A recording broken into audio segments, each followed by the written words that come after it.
When talking about the NBA, there are very few, if anything, that fans can universally agree on. But one of those things they do agree on is that Inside the NBA is phenomenal television and the best sports show on TV.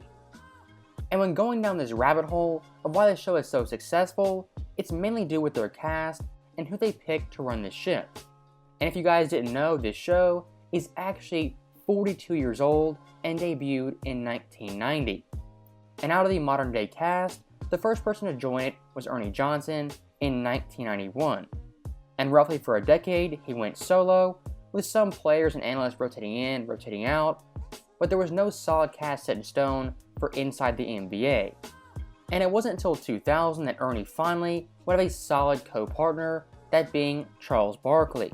And shortly after Chuck joined in 2002, Kenny Smith was signed on as a full-time member. Now, even with those big-time additions, there was still no fourth chair for the majority of the 2000s, with guys like Magic, Chris Webber, Reggie Miller, Kevin McHale filling in at the fourth spot. Don't get me wrong, this show still was amazing and they had iconic moments, and Barkley's one-liners were as good as ever. Stop him. I'm telling you. You heard me try to stop him. Come on. Why you never buy a woman a watch? What? Say it again, Ken. Why you never buy a woman a watch? Because there's a clock on the stove. But with that being said, the last piece and the last ingredient was still missing until 2012 when Shaq Diesel would join as a full-time member in that fourth chair. And at that point, Inside the NBA as we know it was officially born. See what you do to him every time you go down. I'm telling you, they be woofing them children. None of those. Hey, but none of those. And why these four guys work so good together really isn't that complicated. As looking across the board, they have a variety of perspectives as well as opinions. When it comes to Shaq, he's an all-time great player, he's top 10, he won multiple championships. When it comes to Chuck, he also was an all-time great player, but has 0 rings. And of course Kenny Smith, he was a role player with Houston and won 2 championships with the King. And when it comes to Ernie, he never played pro ball, but his insight is always on point and he's always in control of the show. To put it in basketball terms, Ernie Johnson, he's the point guard, Kenny's on the wing, Shaq's in the post, and Charles is doing virtually everything. And speaking of Charles Barkley, when it comes to this cast, he's their most noteworthy and iconic member. As on set, he'll take shots at players, media members, coaches. Quite frankly, Charles Barkley, he's too old to give 2 craps. And one thing with Chuck that makes him so special is the one-liners, the quick replies, and it's the comedic genius on a nightly basis. What kind of women are in San Oh, Antonio? some big old women down there. Why would you say that? That's a gold mine for Weight Watchers. Why say that? Why does every conversation about San Antonio eventually come around to... They have spandex in San Antonio? Oh, no. And Victoria, definitely a secret. Oh, man. They can't wear no Victoria's Secret down there. It's a secret. And I will say for Charles, he's the heart and soul and by far the biggest personality out of the crew. And someone very similar to Chuck is indeed Shaq. His comedic timing is great, he's not afraid to call out players, specifically big men. He talks smack to Chuck all the time about his championship rings, not being a winner. I mean, Shaq is in the 99.999 percentile of people who can talk trash to Charles Barkley. And the great thing about Shaq, he can talk trash about himself and crack jokes on himself. And why I think Shaq works so well, and why he was such a great addition in 2012, is because Charles Barkley is his perfect foil, and their dynamic is off the charts. Now, looking at Kenny Smith, compared to both Shaq and Charles, he's not as outspoken, and he's not as brash when it comes to commentary. He can still crack jokes, but when it comes to this show, he knows his role, he knows when to input things and be funny.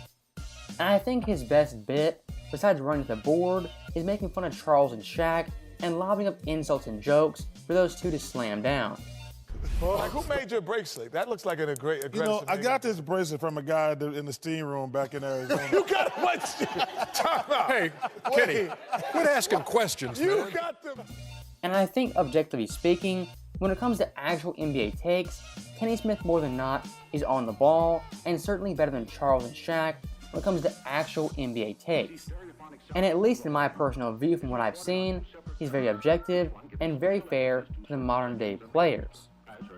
And looking at the last member of the crew, we have Ernie the Elevator Johnson, the godfather of Inside the NBA.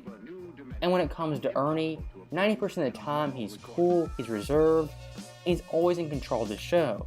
But the one thing about Ernie that makes him so special is that he relates to all the people on the cast, and really the people at home.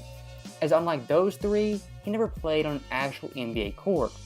And if you talk about actually playing basketball, those three guys would destroy Ernie on any given day. Now when it comes to comedic genius and being funny, Ernie Johnson holds his own with all the cast members. And what makes him so great, he's like Floyd Mayweather, he throws a few jabs here and there, but they land hard and they're very effective. And if you want to be 100% real, this show does not work without one Ernie Johnson leading the ship. And taking 2 steps back and looking at this show, and why it works so well, it is all four of these guys, they're naturally funny, they're unfiltered, they don't care about criticism, and it's unscripted, and it's not forced. Looking at other NBA shows and halftime shows, like First Take, Undisputed, ESPN's halftime show, all those programs take no risk, and they paint inside the lines. And looking at ESPN's cast, really every 2 to 3 years they change it, and still to this day haven't found the right formula for a halftime or pregame show. And I think the obvious answer of why it doesn't work is because that show is prepackaged television with spots here, spots there. It's really boxed in, it's really tight, and they have very few time to actually speak their mind. Compare that to Inside the NBA, whose flow is much better. Each person talks for a couple of minutes, they get their points in, and once again Ernie Johnson is steering the ship. Also, one big factor, what makes Inside the NBA so great, is their bits and iconic moments. Of course, Shaq and a Fool, who he played for, Gone Fishing, the race to the board, the sticky note hot takes, and Charles Barkley talking about San Antonio women. He does. They wear big old bloomers down there, Ernie. They're not wearing no. In the event that San Antonio goes, Ain't nothing skimpy down in San Antonio, Shaq. And we're there. How do you Charles, like you like the Riverwalk? Oh, that's a creek. All those things in their own right are hilarious and must-see TV. And speaking of must-see TV, once again compared to ESPN or ABC, when I see those halftime shows, pregame shows, I'm 1000% not watching them and I'm waiting for the game. When it comes to TNT and this crew, I will sit down and watch through every single word. That goes for pregame, halftime, as well as postgame. And one thing I do have to be honest about, if a game's on TNT and Shaq, Kenny, Ernie, and Chuck all aren't hosting, I'm not watching the halftime, the postgame, or the pregame. Apologies to the B team, but you guys simply aren't it and don't have that magic. And to wrap this video up, I think magic is a great word to describe this cast and this crew. As once again, when it comes to NBA television, very few times do they get it right and make great decisions. Assembling these four guys together was the best choice in sports TV television. Prove me wrong. So with that being said, as always, thank you guys for watching. Let me know your best Inside the NBA moment. Let me know why you think the show is so great. And as always, I'll see you guys next time.